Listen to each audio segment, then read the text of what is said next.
Hello everyone, welcome to the official launch of my YouTube channel. It's been a small bit delayed, but we're up and running now. So today I'm going to talk to you about my photography story, how I got into photography, and possibly how you could too.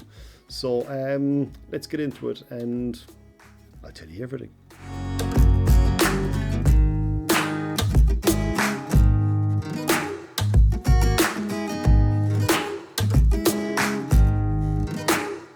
So, as I mentioned, this is going to be broken into two parts really as such. There's going to be my photography story and then my top 10 tips. So, incidentally, all my top 10 tips are actually involved in my photography story. So, I highly recommend you don't just skip through to the end to the top 10 tips. Oh, by the way, I've all this in chapters too as well, so you can go from one to the other. But listening to the story, if this is something that you are interested in doing and you are thinking about pursuing a career as a professional photographer, I would highly recommend you listen to the story because it kind of describes step as into how I got from where I was to where I am. So yeah, let's get into it. So it's nuts even. I'm laughing. Going back about 8 years ago, I had no interest, as in zero, no interest whatsoever in photography. It changed over the space of, I think, roughly about 2 months. And how it changed is my partner Nadia started taking photographs of beautiful locations. We'd go to sunsets, flowers, beaches, God, selfies, food, everything. And I noticed she started posting these online on an app called Instagram. So yes, the reason why I am talking to you today is primarily Instagram's fault. So blame Instagram. But anyway, long story short, she started taking all those photographs, popping up on Instagram, and I thought, look, life is a bit of fun. May as well download the app too as well and start popping up photographs. So I did that. I started taking photographs for fun, stupid little things really as such, pop it up on my Instagram, and it went nowhere quickly, which that's exactly my whole aim. It was just for fun. So one day that changed, and dear God, did that change. I was just kind of messing on Instagram, looking through stuff, and I saw one of my friends, a personal friend, liked the photograph from someone else. So I just looked at the photograph and I was like, wow, that is really beautiful. That's like, wow. And I went checking and they were a professional photographer, and I was thinking, Jesus, some really beautiful work. And I was thinking, this is just, I didn't realize, I didn't know people like this were using apps like this at the time. So I was following him for a couple of weeks, and next thing, one day, just suddenly thought, I said, hey, who's he following? He wasn't following me back, so I went and checked to see who he was following, and dear God, I was just blown away by some of the photography out there, and instantaneously I knew this was something I wanted to do. I just absolutely love some of the images people are creating. So I was thinking, wow, I need to be able to do this too as well. How can I do this? Like what's my camera phone obviously isn't going to cut it. So saved up a small bit of money, went off and bought myself a second-hand Nikon D90 camera in a car park at a petrol station. The things you do. So long story short, I got used to the camera, and in my previous job as an electronics technician, I used to actually repair cameras as part of my job, so I kind of knew cameras inside out. So I think that also really helped me starting off, because I just understood how aperture, depth of field, shutter speed, ISO, all those things, how they all worked, and I kept it basic. And I just started improving rapidly, and I went from, let's say, having 100 followers to having a couple of thousand to 5,000, 6,000, 7,000 followers, all in the space of like 12 months, getting featured regularly on Instagram. And to me, still, this was only all a bit of fun. It purely was a bit of fun. It was something I enjoy doing, something I wanted to do, something I love doing. So I was thinking, God, never saw a future in this, never saw a career in this, just wanted to do it for fun. But anyway, that all changed one fateful Saturday night. We were just after having a baby, and he was quite young, and we weren't getting an awful lot of sleep. So Natty went to bed early on a Saturday night. I stayed up. I was watching a movie or something. Wasn't a very good movie, evidently, as it happens. So I went on my phone and I was looking down through posts from my friends, and one of my friends on Facebook, you being Facebooked, on Facebook, she turned around and she shared a post from an Irish fashion house, if I can even say it. So, again, I saw the picture and I was kind of going, God, I could do that. And thinking, wow, I understood flash photography and obviously taking portraits, worked one or two models beforehand. And I was thinking, God, I really could do that. Now, this is me sitting here after picking up my first digital SLR camera 12 months previously, sending a message on Instagram, because yes, I went over to Instagram to send them a direct message telling them that I would also be available for photo shoots going forward. And dear God, those 2 glasses of wine obviously went to my head because that was just mental. But anyway, long story short, didn't think any more about it, and couldn't even remember what I sent them, I'd say, being honest, even if I did send it. So about 3 weeks later, I got a reply. And as it happens, their in-house fashion photographer was leaving the country, so they needed someone. So they were going to apply for the job, and they had a few people shortlisted and whatnot, but they were willing to give me a try, seeing as how I was so insistent that I could do such a good job. Well done, Kieran. So anyway, as I say, I understood exactly how my camera worked, I understood flash photography, but here I was for the first time in a photography studio, working with studio lights I'd never used before, working with a professional model, no pressure, just sweating absolute buckets, thinking like, this is such an opportunity, but God, if I mess this up, I'm screwed. Never. People will just laugh at me in future. So they gave us a few outfits to shoot, and they left. So we shot the outfits, called them on afterwards. They looked at them, and they were very pleasantly surprised. So they said, look, what we can do is, if you're okay with it, come back for a full day shoot in about a week's time. So as a trial shoot. So I said, perfect, no problem. Went out, did the full day trial shoot, and everything went really well. Got on great with the model, thanks be to God. Hair and makeup and everything were fantastic. All the shots worked out really well, and they saw the photographs at the end of the shoot. I showed it to them, all just very, very roughly edited, and I got the job the following morning. I got the job the following morning. I sent through the photographs that night. There was about 65 products, and they gave me the job. So here I was, someone who picked up a camera 12 months beforehand, was now suddenly working for the biggest fashion house in Ireland. Like, this company, they had 12, 13 bricks and mortar stores. They were selling online. It was a big enough job, So I was thinking like, wow, this is just crazy, And then, God, I'm going to take this for as long as it, as long as it comes. And never really thought, this is going to be a full-time business. So that was all grand, all good. Everything was going well. Meeting other people and saying, oh my God, I see you're working for this company. It's going to go, yeah, would you do a bit of work for us too as well? And I was going, yeah, no problem, whatever else. And let's say the first company I started off working for, we were doing somewhere between 20 and 30 photo shoots a year in the first 12 months of opening my business. Picked up a good few other companies and a good few other jobs. So in the first 12 months, I was shooting about 50 fashion shoots in my first 12 months of opening. And I was like completely blown away by it. But my attitude being is, no job is too small.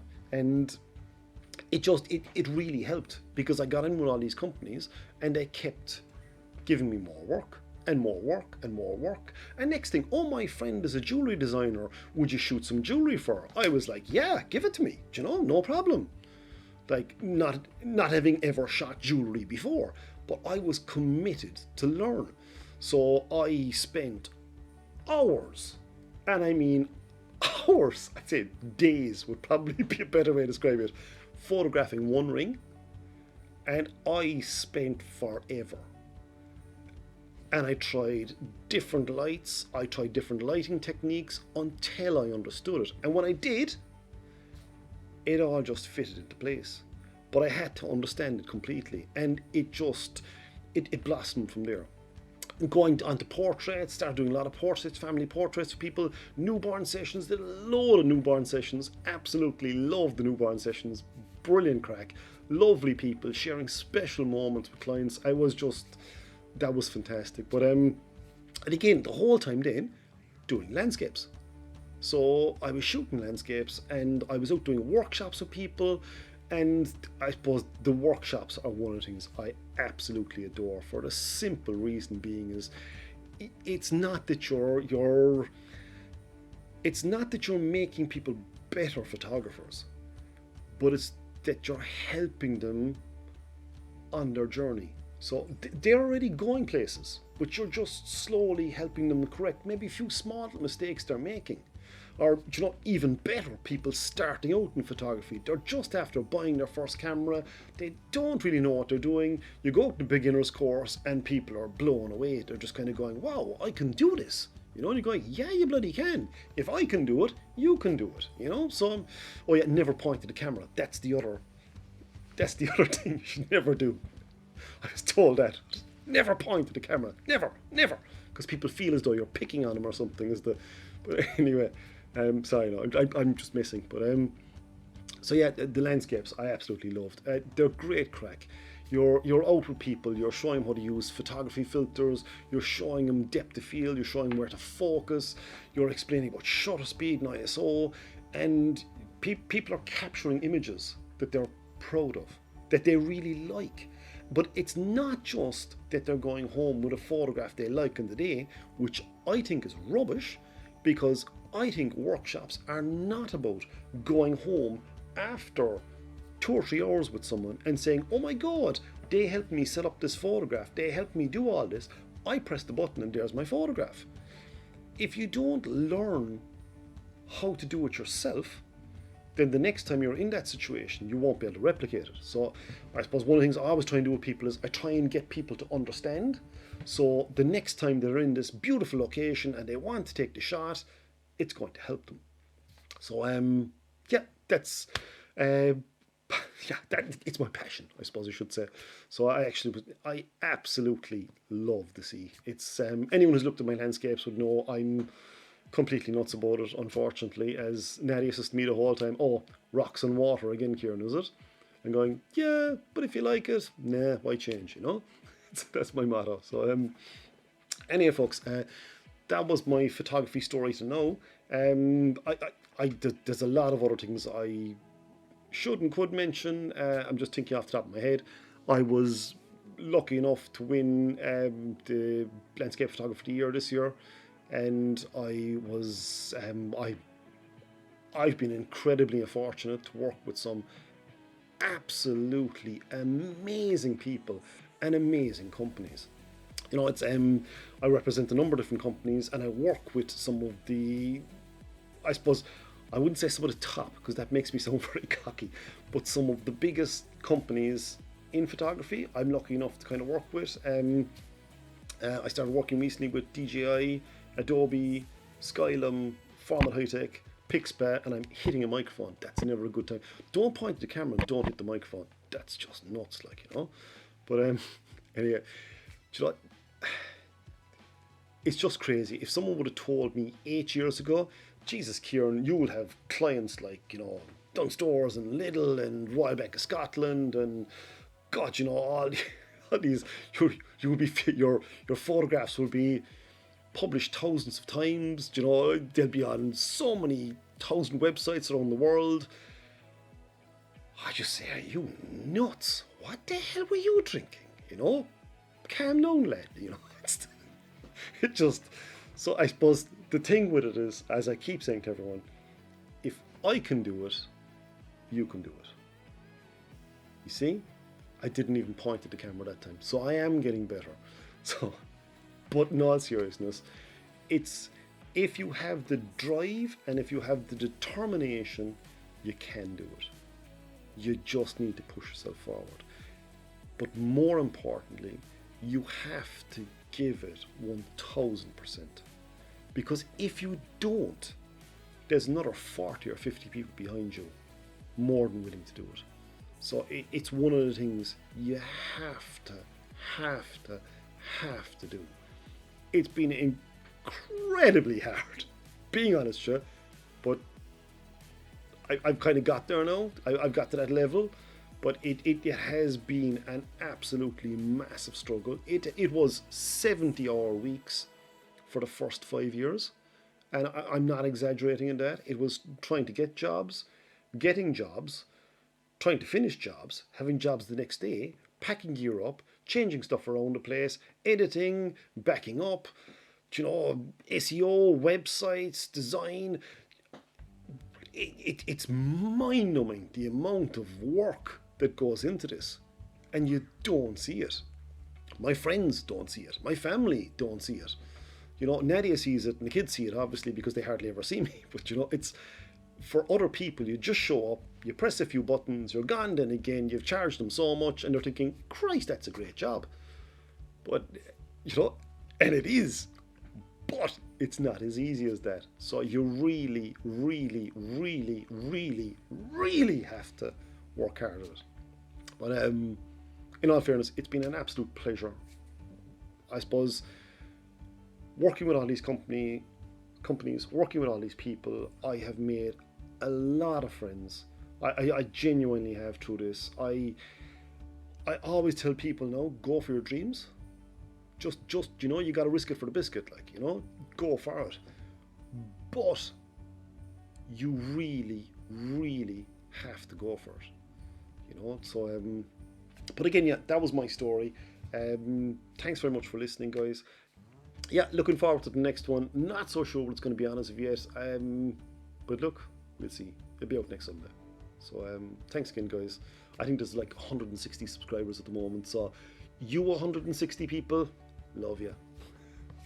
See you out there, guys. So this is the part where I give you my top 10 tips. You've already heard the top 10 tips in the previous story. If you haven't listened to the story, you're missing out. Or my story, I should say. So please do go back and listen to it, because all these tips are actually incorporated in the story, and it's going to be very beneficial for you going forward to know and to see how I've used these over the years.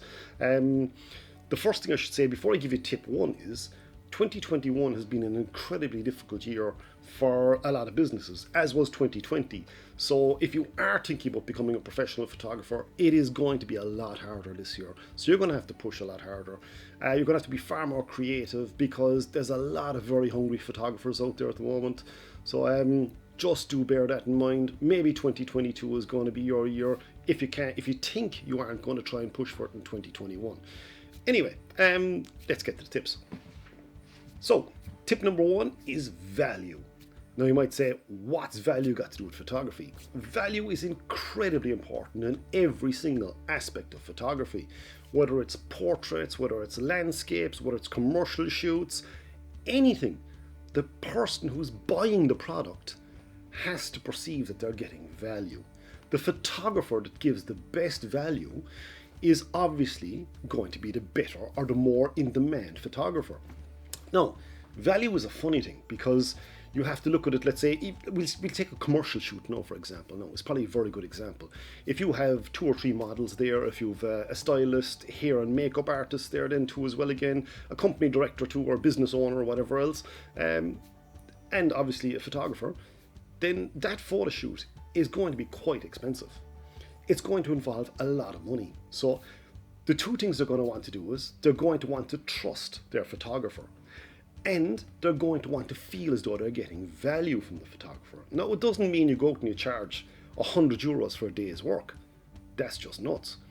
What it means is you give them professional quality images, and you give them more than your opposition are willing to give. It's not about being cheaper, because while you might cut the price of a photo shoot by dropping your price by €200 or €300, on the grander scheme of things, if that photo shoot is costing €2,000 or €3,000, the €200 or €300 you're dropping is a drop in the ocean. But if another photographer were to come in, and if he were to provide, let's say, somewhere along the lines of 100 to 150 photographs that the client can use across social media and website use and whatnot, then that's going to be added value. Whereas if you're going in and if you're only providing 40 or 50 photographs, the output from the photo shoot has tripled by the photographer that's giving better value. So it's better photography value, which in turn then is giving, I suppose, better value for money. So that's tip number one, provide value to your customers. And I'm not talking about cutting prices. I'm talking about giving the customer more than what they need. So tip number two is building. And no, we're not in construction. What I'm talking about here is I'm talking about building on your success. I'm talking about building on contacts, and I'm talking about building on your portfolio and building on your client list. You are a lot better having 50 small clients than having one big client. If you fall out with a big client over something silly, it's gone. Your whole business is gone. You're far, far better off dealing with 50 different people, because that's also 50 other people who are going to be telling other people how good you are. So it's going to increase in your business. It's going to build in what you have. It's like building an empire. You want to build a good client base. And I suppose, never say no to a job is the other thing I would say. So just keep building. Someone offers you the possibility of future work. You don't turn it down, because somebody else will take it. So keep building on your links, keep pushing forward, and keep doing things. Keep pushing your limits. Keep building. So that's tip two. Tip number three is luck. And I don't mean being lucky. I mean having enough luck to get the jobs in the first place. Being in the right place at the right time. I always thought I was incredibly lucky as a photographer, and there's no doubt I am.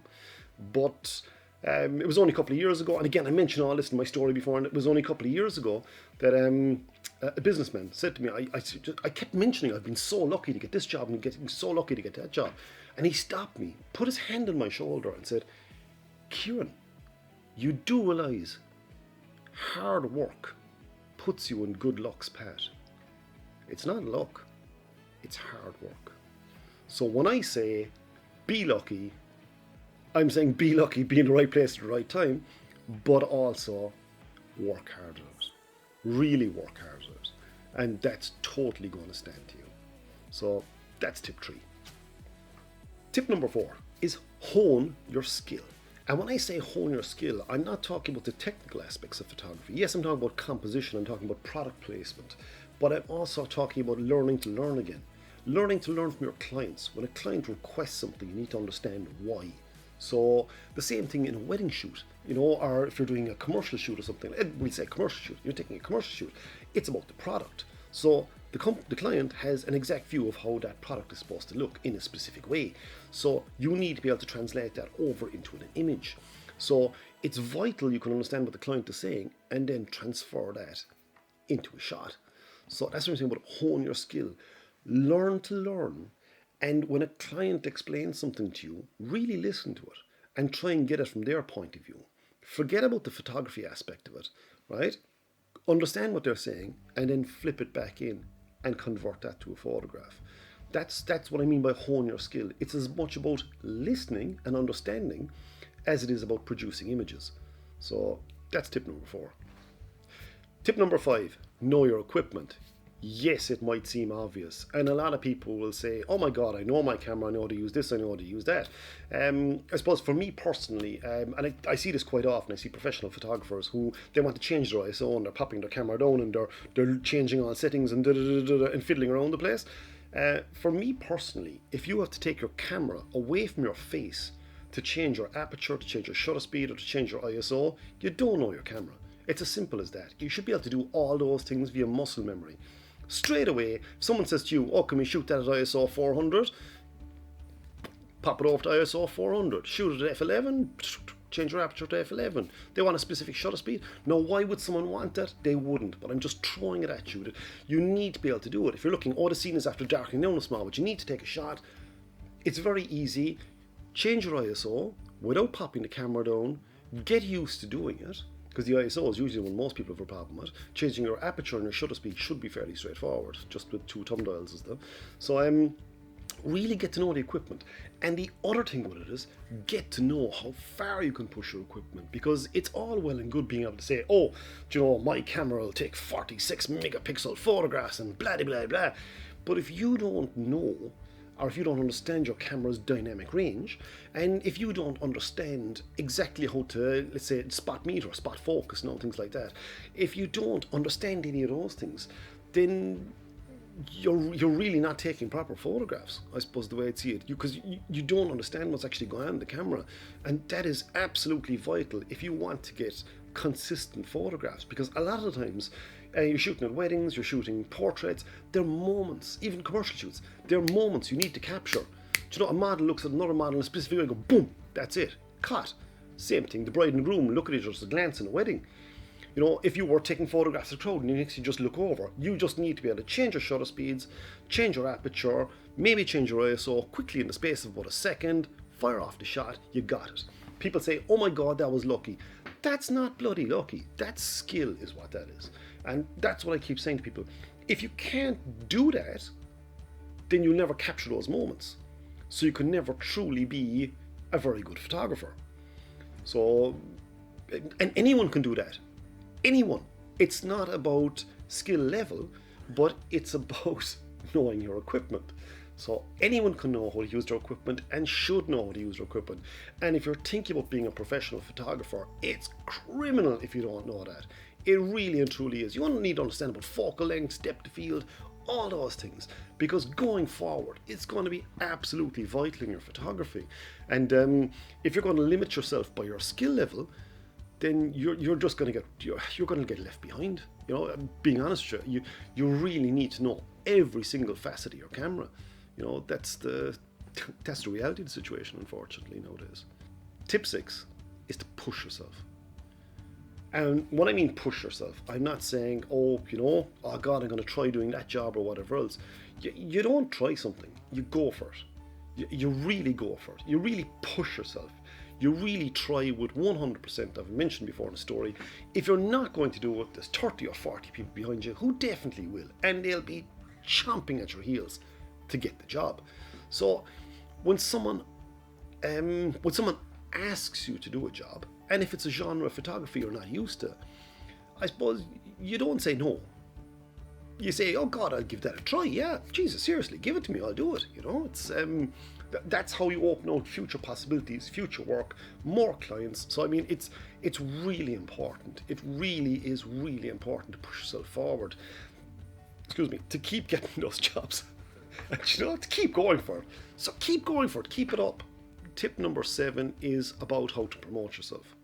I'm going to aggravate a lot of people here now, where I say photography nowadays is 50% knowing your equipment, how to take photographs and whatnot, and the other 50% is promotion. Because if you can't promote yourself, your work will never be seen. So, and that is absolutely vital. And if you want to get out, and if you want to start your career, you have to know how to promote yourself. You have to start getting good at social media. You have to start getting good at SEO. You have to have a decent website. If you're not doing any of those things, you're basically banjaxed, because the work isn't going to come in fast enough for you to keep in business. So knowing how to promote yourself at the start is definitely one of the top things. If you don't know it, start learning, and start learning now. Tip number 8 is never let your ego get too big. You are not going to be the best photographer in the world. I am not the best photographer in the world. I am not a great photographer. Am I a good photographer? I would hopefully be classified as a good photographer. Am I a great one? I wouldn't think so. No, what's that got to do with ego? Sometimes people start getting bigger contracts and they start thinking, oh my God, I'm amazing, I'm brilliant, I won't stoop so low as to do the small jobs.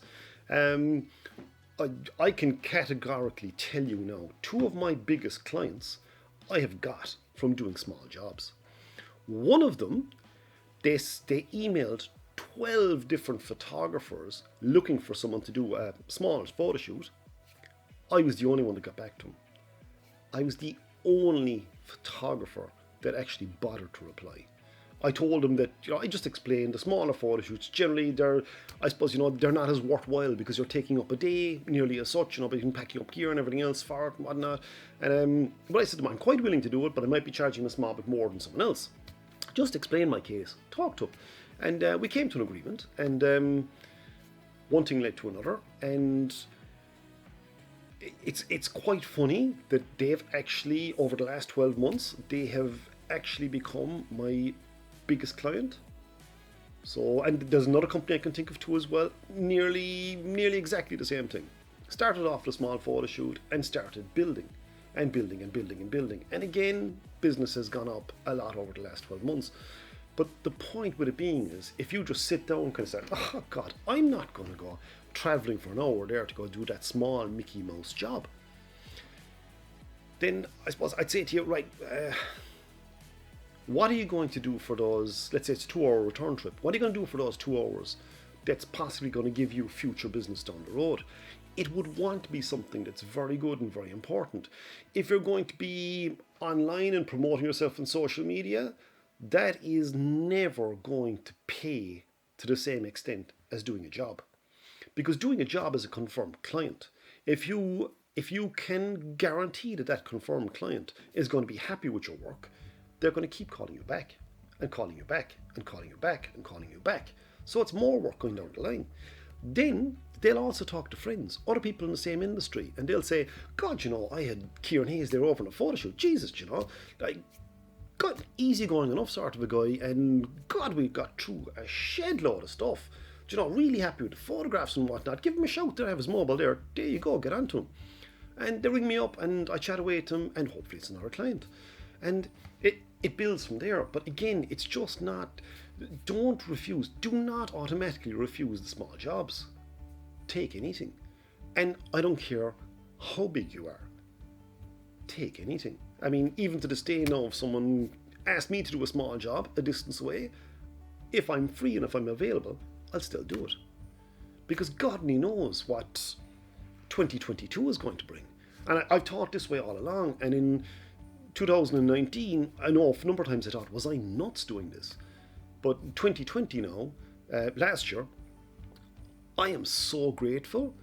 I called around and I kept all those clients happy and I did all those jobs because they sent me work. I was working here in my studio and it kept me busy all year.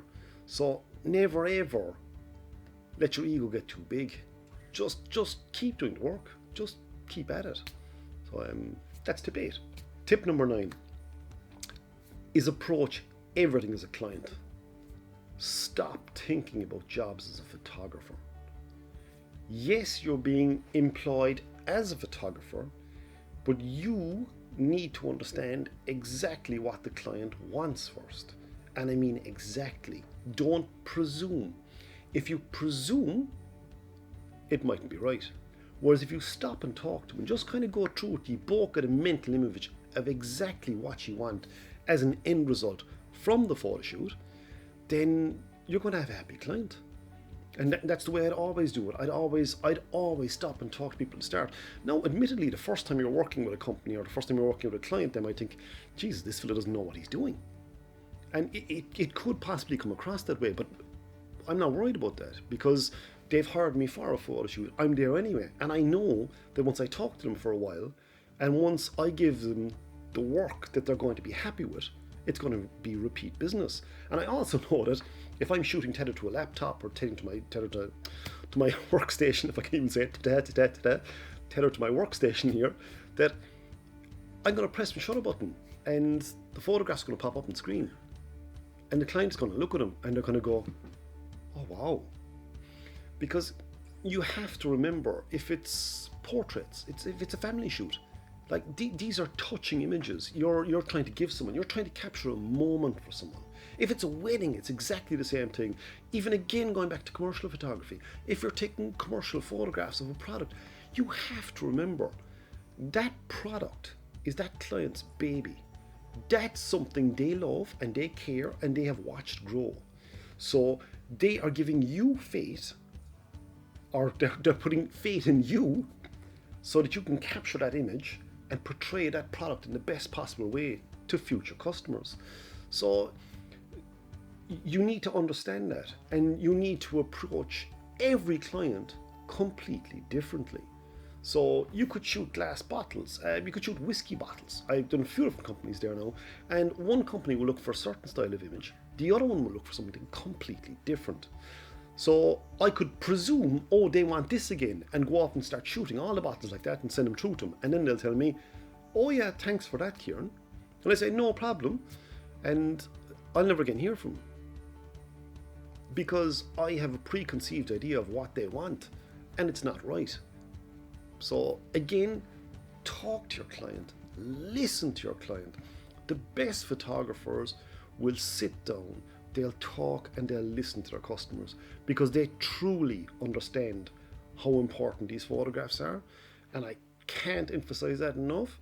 You need to be able to understand exactly what the client wants. If you can do that, you've no problem. If you can do that. So, and it's really easy. Trust me, if I can do it, anyone can. So that's tip 9. So tip number 10 is to look at this as a business, because at the end of the day, that's exactly what it is. If you're starting off and treating this like a hobby, then you're basically screwed, because this is not a hobby. There's a lot of work involved. It kind of does take the fun out of photography to a certain extent, because all of a sudden you're taking photographs all day. Like, look at my example. When I say I'm a professional photographer, people think, oh my God, he says that with pride. I'm kind of going, no, I do it to highlight my situation. And when I say highlight my situation is, I love landscape photography. Now, can I make enough money to live off landscape photography? No, I can't. It's as simple as that. I think very few people can. Now again, of course, you can go big on YouTube and whatnot, like this now, and you're kind of, I suppose it gets you a small bit more money, you get a bit more, what you call it, promotions from companies, you get paid for things, or you can do workshops, but see, you're not taking photographs in any of those situations. So when you're taking photographs, it's something you're doing for yourself. So you just got to be slightly careful with that. It's the same thing as if you start off your business saying, I'm going to be a wedding photographer. Then great, you're going to be a wedding photographer. You're probably going to end up taking family portraits. You might do newborn sessions, and you might do a bit of commercial work or whatever else. You might do event photography. You might say, I hate event photography, but it makes money, so you got to do it. And again, going back to me, I would love to be doing landscapes morning, noon, night. I love all forms of photography, but if I had my choice, I'd rather be at the sea. I mean, like, who wouldn't, That's what it boils down to. But for me, I didn't have that choice for a long time. So it's now I can pick and choose my clients and whatnot, and it's a bit easier. But for years, when you're starting off, like if someone asks you to do a job, you were like jumping and saying, yes, I'm there. When do you want me? What do you need me for, sir? This sort of mentality. So you need to earn the money first, and you need to build up a good client base, but you need to have a business plan. And I'm sorry to put a small bit of a downer on it, but I just think you have to be realistic too as well. So again, I did it. Jesus, if I can do it, anyone can do it. So if you're going to become a professional photographer in 2021 or 2022, I wish you absolutely every bit of success. And please comment down below if you're going starting your business. I'd love to hear from you, and also keep a track of you and see how you get on. So thanks a million, everyone, and see you next Sunday.